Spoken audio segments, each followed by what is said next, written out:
I wanted something like nice, simple, and quick, you know, nice, clean, and I figured our best bet would be a food truck.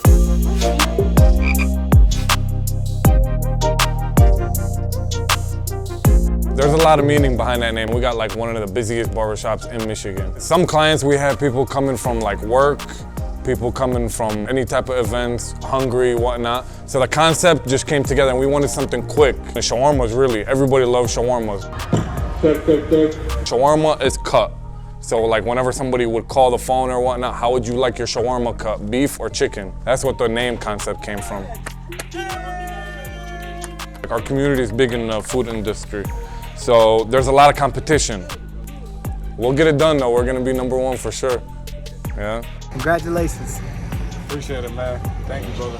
Appreciate you guys. #1, right here, Mario. And him right here.